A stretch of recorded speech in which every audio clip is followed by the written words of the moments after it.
warahmatullahi wabarakatuh. Perkenalkan, nama saya Fahria dari kelas manajemen 222B. Di sini saya akan menerangkan materi mengenai dampak dan implikasi bisnis yang beretika.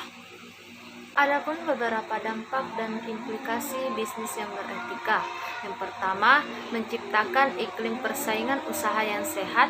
Yang kedua, mempunyai hubungan baik dengan para pemangku kepentingan seperti internal perusahaan, perusahaan lain, pemerintah, dan masyarakat, sehingga perusahaan berkembang untuk maju dengan baik tanpa hambatan.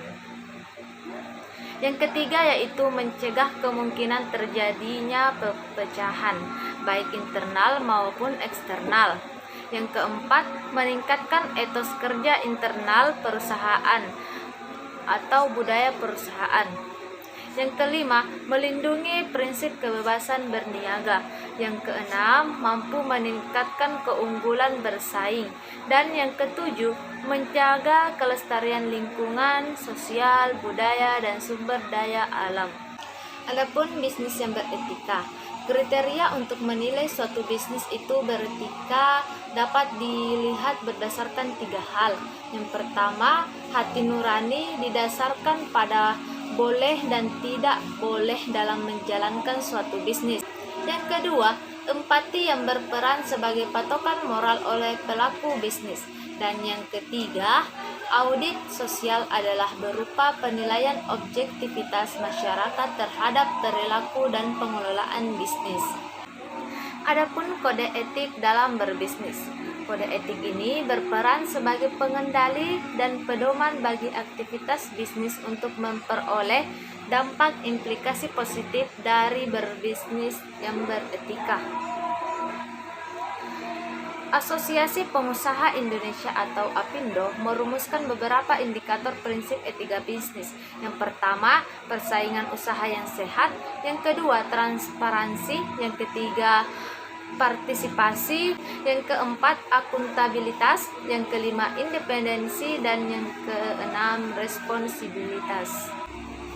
Dalam Undang-Undang Nomor 5 Tahun 1999 tentang larangan praktik monopoli dan persaingan usaha yang tidak sehat, disebutkan beberapa perjanjian yang dilarang. Yang pertama, oligopoli, penetapan harga, pembagian wilayah, pemboikotan, kartel, dan oligopsoni.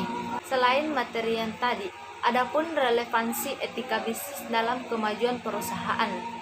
Yang pertama, bisnis saat ini diwarnai dengan persaingan yang ketat. Yang kedua, dalam konteks bisnis yang kompetitif, setiap perusahaan berusaha unggul berdasarkan kekuatan objektifnya. Yang ketiga, kekuatan objektif mencakup 2 hal pokok, yaitu modal dan tenaga kerja.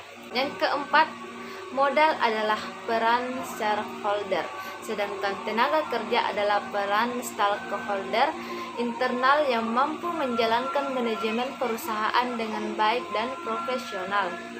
Dan yang kelima, tenaga kerja yang profesional memiliki disiplin, loyalitas, kerjasama, integritas, tanggung jawab, kejujuran, dengan etika dan moral.